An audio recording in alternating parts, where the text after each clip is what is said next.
to be quite honest, this hearing was such a political and partisan affair that I don't think most investors or folks on Capitol Hill or elsewhere for that matter really think that any of the exchanges is going to lead to immediate regulation or immediate threats for these companies. So the reason we had this gathering today, obviously, was to look at federal laws that spare tech companies from being held liable for the decisions they make on the content to allow or to take down.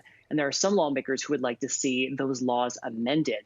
But frankly, what we got today was a fight between Democrats and Republicans over allegations of conservative bias, which plenty of experts say isn't real. So, it's unclear if you can tie that to the numbers that we're seeing today, but it's certainly the case that the events that unfolded on Capitol Hill may not translate to any immediate action. Well, not least because the Justice Department itself and this administration, some of the measures that it's recommending don't look like they would fundamentally change the way that 230 works in practice right now. So you can't get rid of it without destroying the business model of companies like Yelp.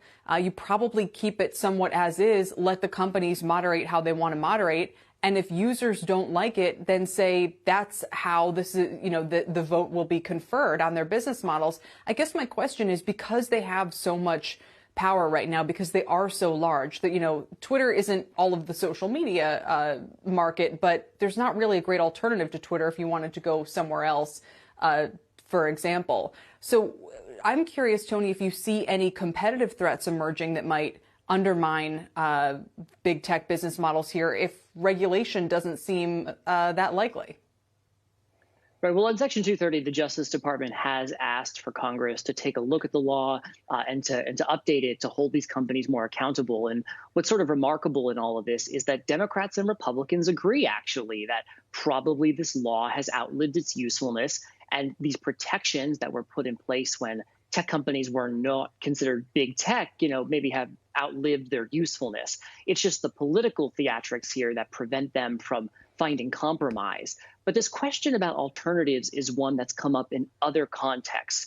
We see a huge drive in Washington these days around antitrust, because there's this belief that companies like Facebook are so large that there really aren't any openings for other social media companies to really come into existence and to gain the sort of wide user base that might make them profitable and successful and so forth. And so from that perspective, if you believe that there's a competition issue here, there's maybe an argument to be made that if you don't like the content moderation policies of one company, there are a few places you can turn and go elsewhere with your business. But certainly there is this belief in Washington that all of these things should be looked at. It's just unclear where we go from here. Shepard Smith here. Thanks for watching CNBC on YouTube.